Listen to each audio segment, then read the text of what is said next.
అప్పుల బాధలు వెంటాడుతున్నాయా? అయితే 6 JVR వారి జాతిరత్నాలు ధరించండి. నమస్కారం అండి. నమస్కారం అమ్మా. అసలు ఈ మధ్య కాలంలో ఎవరిని చూసినా సరే ఒక ముగ్గురు నలుగురిలో ఎవరో ఒకరు ఒబెసిటీ ఉంటుంది. బరువు అధికంగా పెరగడం, ఫుడ్ ఎక్కువ తీసుకోవడం, ఎక్కడ చూసినా ఏదో ఒక బయట స్ట్రీట్ ఫుడ్ ఉండడం. సో అందరికీ కూడా కామన్గా తినడం అలవాటు అయిపోయింది. అంటే రోజుకి 3 పూటలు కాకుండా ఎప్పుడు ఆగలేదు అప్పుడు ఆర్డర్ పెట్టుకొని తినడం, ఖాళీగా ఉన్నప్పుడు తినడం, ఏదో పని చేస్తూ తినడం, ఇది కామన్ అయిపోయింది. అసలు బరువు తగ్గాలంటే ఏం చేయాలి? ఎలాంటి ఫుడ్ తినాలి? అసలు రైస్ తినకుండా ఉండొచ్చా బరువు తగ్గే ఈ ప్రాసెస్లో? ఆయుర్వేదంలో మేధో రోగం అంటాం. మేధో రోగం అంటే స్థౌల్యం అని కూడా అంటారు. అధిక బరువు, మనం ఉండాల్సిన బరువు కంటే ఎక్కువ, మన హైట్కి BMI అంటారు కదా, మన హైట్కి తగిన బరువు కాకుండా బాగా ఎక్కువగా బరువు ఉంటే దాన్ని మేధో రోగం, స్థౌల్యం అంటాము. దీనికి అనేక కారణాలు ఉంటాయి.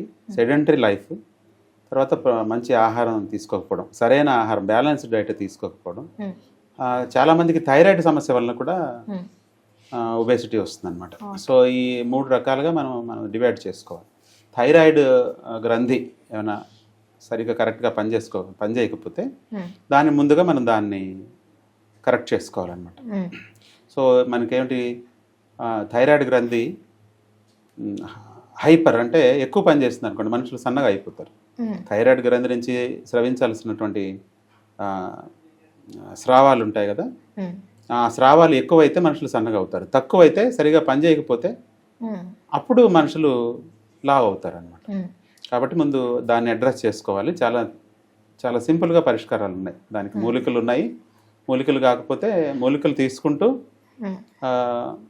మనకి దేశీ కొత్తిమీర, లోకల్ కొత్తిమీర అంటారు ఇక్కడ, నాటు కొత్తిమీర జ్యూస్ తాగడం, పచ్చి కొబ్బరి తినడం, తర్వాత మేము ఇచ్చేటువంటి ఆయిల్స్ థైరాయిడ్ మీద అప్లై చేసుకోవడం, ఆయిల్ పుల్లింగ్ అని చేస్తారన్నమాట. నోట్లో ఆయిల్ వేసుకుని గండూష క్రియ అంటాం ఆయుర్వేదంలో. అది చేసుకోవడం ద్వారా చాలా ఈజీగా థైరాయిడ్ సమస్యను తగ్గించుకోవచ్చు. రెండోది, ప్రకృతిలో ఏ జీవి కూడా అలాగా మూవ్మెంట్ లేకోకుండా ఉన్నా కూడా చాలా కొద్దిగా మూవ్మెంట్, లిమిటెడ్ ఏరియాలో లిమిటెడ్ మూవ్మెంట్ అనేది లేదు. ప్రకృతిలో అన్ని జీవులు స్వేచ్ఛగా ఎగురుతాయి, వెళతాయి, రన్నింగ్ పరిగెడతాయి, అన్ని పనులు చేసుకుంటాయి. మనిషికి ఇప్పుడు ఏమైందంటే, ఇప్పుడు ఉన్నటువంటి కల్చర్లో, ఇప్పుడు ఉన్నటువంటి వర్క్ స్టైల్లో ఎక్కువ మూవ్మెంట్ అనేది లేదనమాట. మూవ్మెంట్ అనేది ఒక ఏరియాలో కూర్చోవడం, ఒక రూమ్లో కూర్చోవడం అనేది కరెక్ట్, ప్రకృతి ధర్మానికి విరుద్ధం. సో ఎంత మూవ్మెంట్ ఉంటే అంత మంచిది ఆరోగ్యానికి. మూవ్మెంట్ లేకోకుండా నేను ఒక చోట్ల ఒక సోఫాలో కూలబడి పడుకొని టీవీ చూస్తాను, మొబైల్ చూస్తాను అంటే మొబైల్ వలన కూడా మనకి ఇంపాక్ట్ ఉంటుంది. మొబైల్ చూస్తూ మరి టైం గడిపేస్తున్నారు కదా, అందువలన ఉంటుంది. మూడోది, సరైన ఆహారం. అంటే ఆహారంలో ముఖ్యంగా ఫైబర్స్ లేవన్నమాట. సాల్యుబుల్ ఫైబర్స్, ఇన్సాల్యుబుల్ ఫైబర్స్ అని 2 రకాలు ఉంటాయి. అంటే జీర్ణమైపోయే ఫైబర్స్ ఉంటాయి, అవి రక్తంలో కూడా ఉంటాయి. ఇన్సాల్యుబుల్ ఫైబర్స్ ఉంటాయి, అవి బయటకు వస్తాయి. అంటే విసర్జన క్రియ ప్రాపర్గా జరగడానికి, మలబద్ధకం లేకుండా ఉండటానికి 2 రకాలైనటువంటి ఫైబర్స్ ఉండాలి. వైట్ రైస్లో అవి ఉండవు. కాబట్టి వైట్ రైస్ అనేది తీసుకోకుండా ఉండటమే ఉత్తమం. అయితే వెయిట్ లెస్ ప్లాన్ చేసే వాళ్ళందరూ కూడా వైట్ రైస్ పూర్తిగా పక్కకు పెట్టి ఈ స్టీమ్డ్ వెజిటేబుల్స్, నట్స్ తినడం వల్ల ఏమన్నా అంటే కనిపిస్తుందా?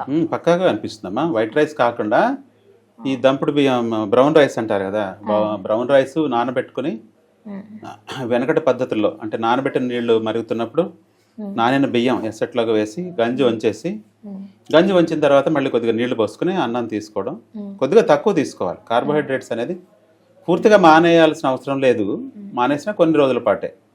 ఎందుకంటే మనం పూర్వం నుంచి అలవాటు పడ్డాం కదా కార్బోహైడ్రేట్స్ తీసుకోవడానికి, కాబట్టి లిమిటెడ్ క్వాంటిటీ తీసుకోవాలి. ఆ తర్వాత సింపుల్ కార్బ్స్ కాకుండా కాంప్లెక్స్గా ఇలా ఫైబర్స్, ఆ తర్వాత న్యూట్రిషన్, బి కాంప్లెక్స్ ఇవన్నీ ఉంటాయి. ఓన్లీ రైస్ ఒకటి కాకుండా మిగతావన్నీ, అన్ని రకాల మిల్లెట్స్, తర్వాత జొన్నలు, సజ్జలు, రాగులు అవి కూడా తీసుకోవాలి. బార్లీ తీసుకోవాలి. సీజనల్గా దొరికేవి అన్నీ తీసుకోవాలి. ఉలవలు తీసుకోవాలి.